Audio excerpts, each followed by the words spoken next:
নাই। তবে দেশবন্ধুকে এসে নেতাজি বলেছিলেন যে আমি গান্ধীজির সঙ্গে আলাপ করলাম, কিন্তু ওনার সব কথাই হচ্ছে আড়ো আড়ো ছাড়ো ছাড়ো, কোনো সুনির্দিষ্ট কোনো কথা উনি বলছেন না, আমার অন্তরের ডাক ইত্যাদি এই সমস্ত কথা বলছেন।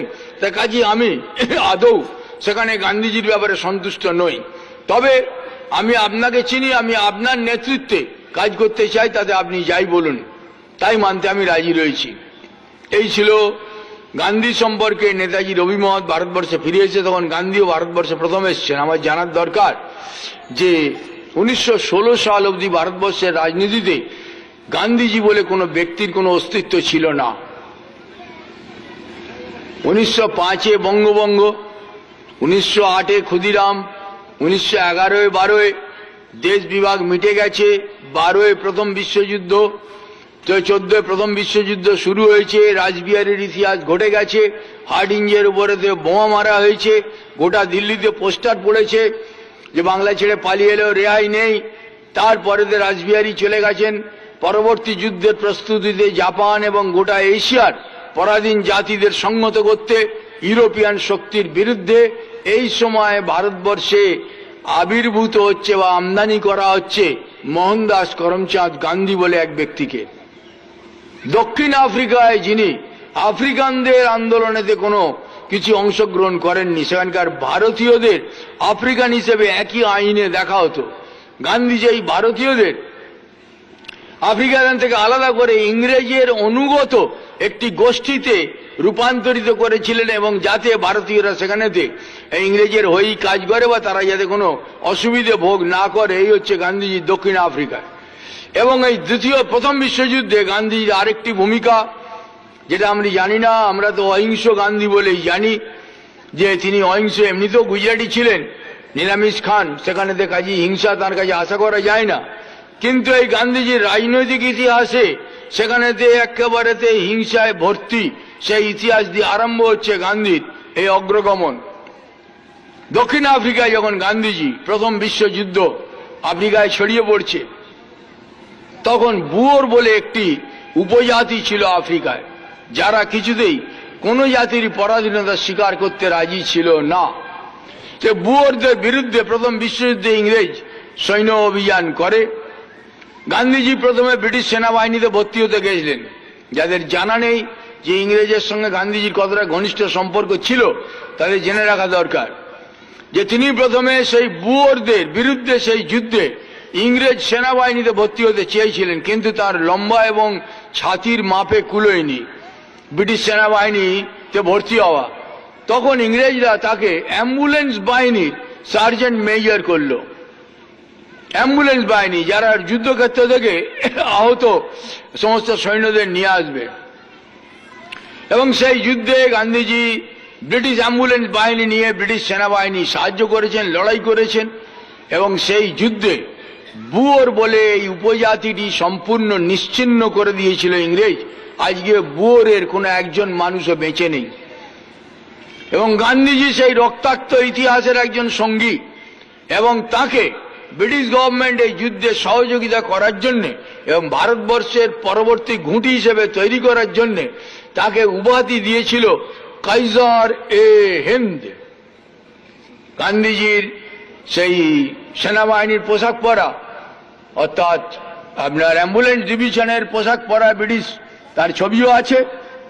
এবং তাকে উপাধি দিয়েছিল কাইজার এ হিন্দ। কাইজার হচ্ছে জার্মানির স্বৈরাচারী সম্রাটের উপাধি হচ্ছে কাইজার। গান্ধীজিকে ভারতবর্ষের হিন্দের স্বৈরাচারী প্রধান হিসেবে ইংরেজ তখনই চিহ্নিত করে নিয়েছিল। তাই প্রথম বিশ্বযুদ্ধে ইংরেজ তাকে টাইটেল দিয়েছিল কাইজার এ হিন্দ। এবং ভারতবর্ষে তাকে পাঠানো হচ্ছে 1916 সালে, যখন ভারতবর্ষে সশস্ত্র সংগ্রামের আগুন ছড়িয়ে গেছে। ভারতবর্ষের মানুষকে আজ দাবিয়ে রাখা সম্ভব নয়।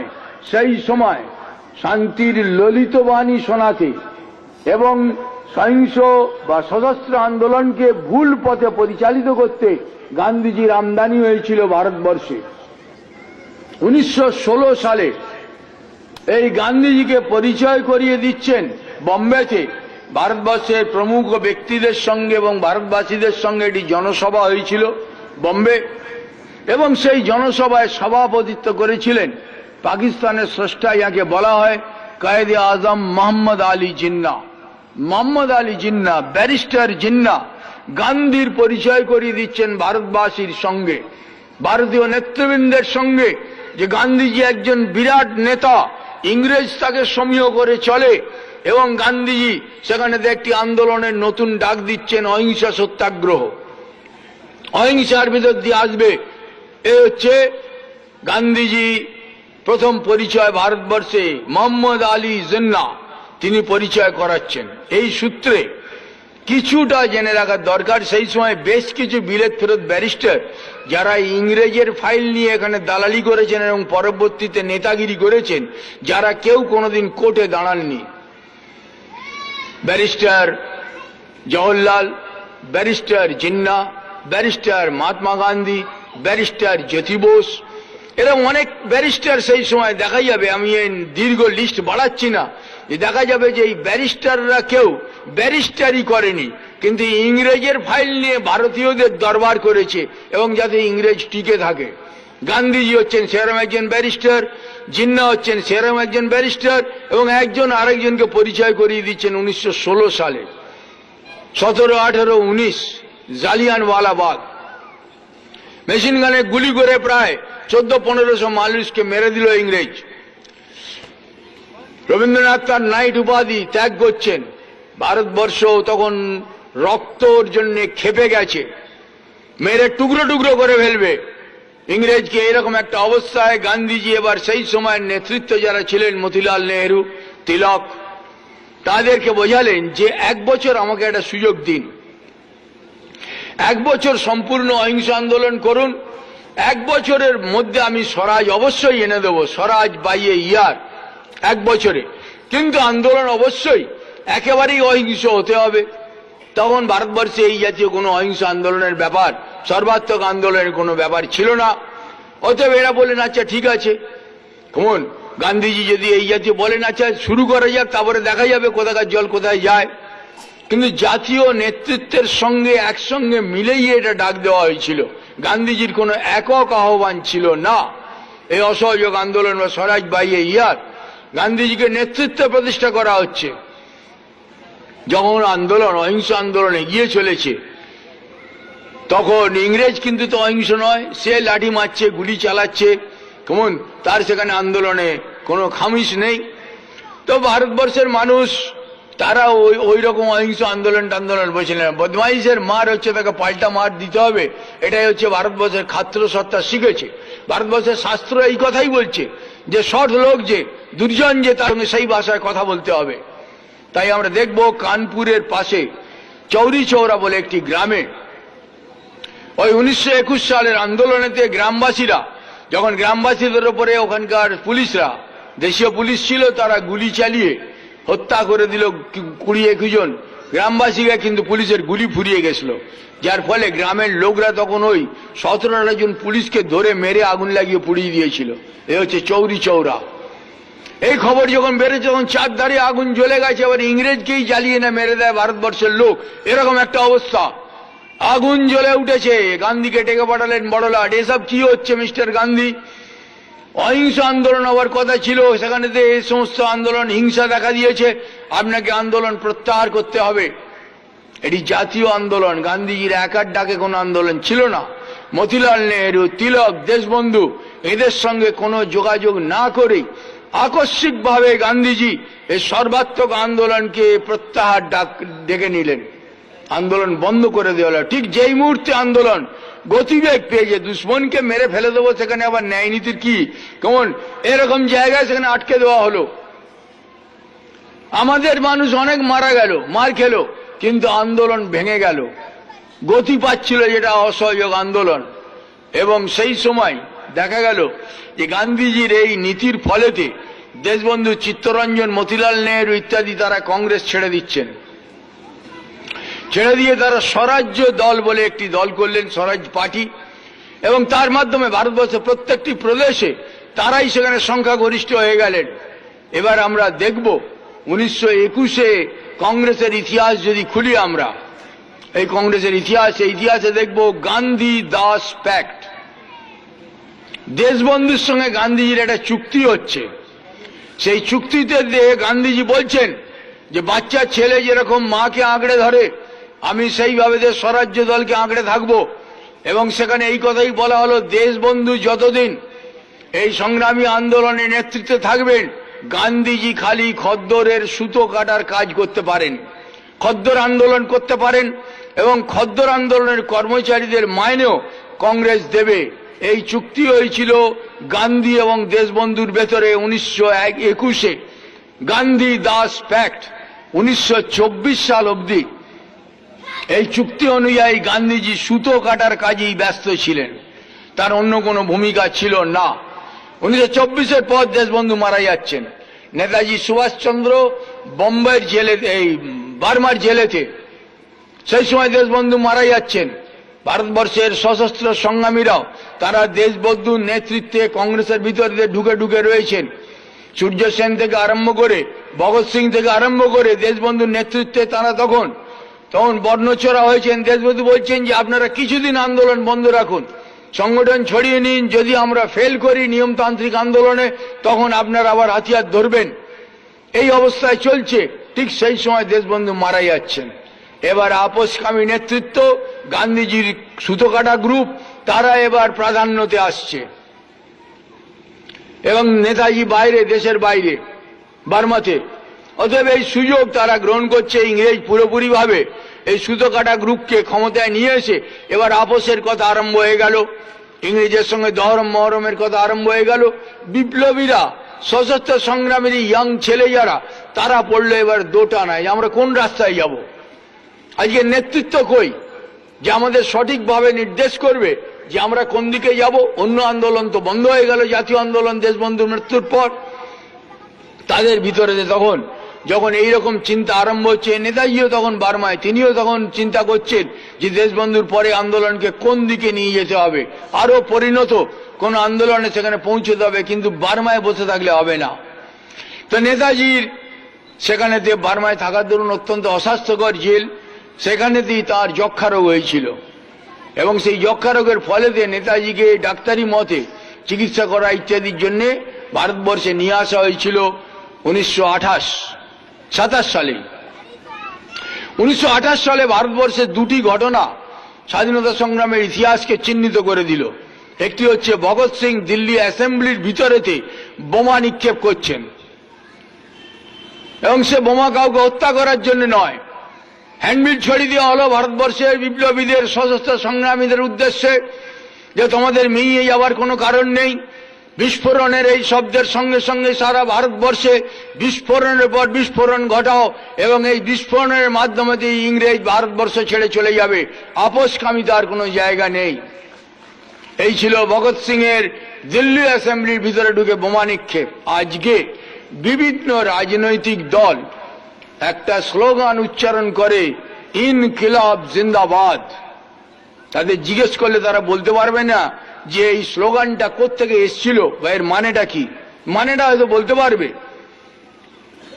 ভগৎ সিং প্রথম ভারতবর্ষে মৃত্যুর মুখে দাঁড়িয়ে বিপ্লব দীর্ঘজীবী হোক এই স্লোগান নয়, এটা যুদ্ধের ঘোষণা করেছিলেন, ইনকিলাব জিন্দাবাদ, বিপ্লব দীর্ঘজীবী হোক, অর্থাৎ লড়াই চলছে।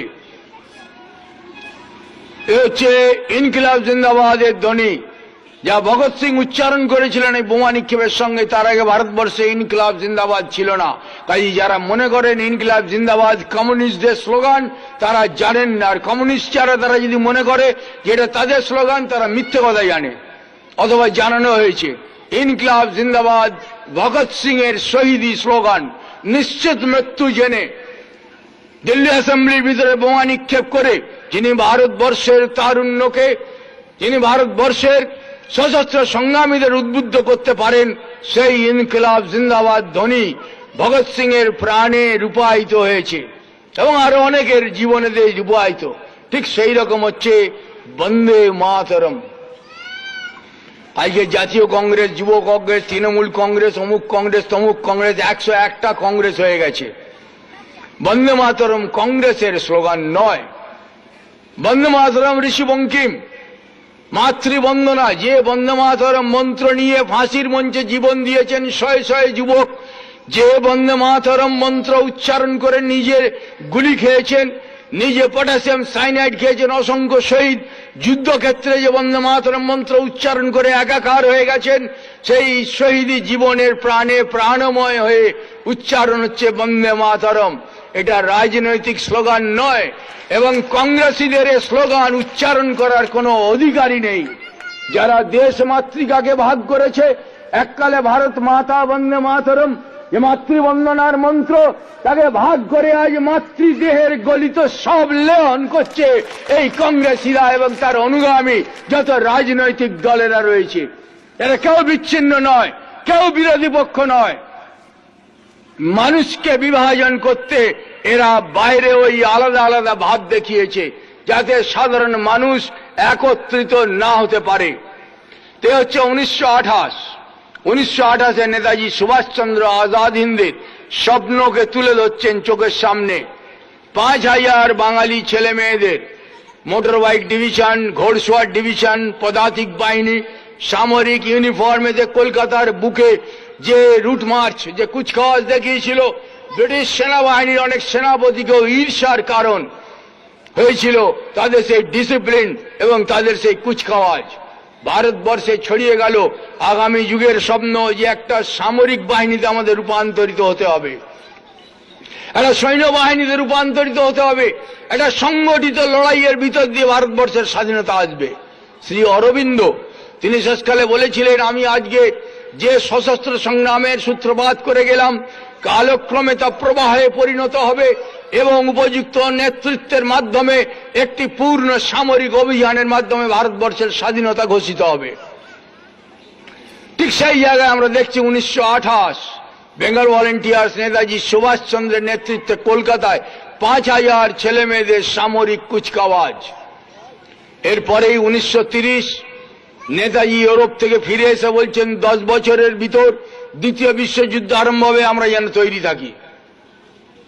1939 সাল দ্বিতীয় বিশ্বযুদ্ধ আরম্ভ হয়ে গেছে।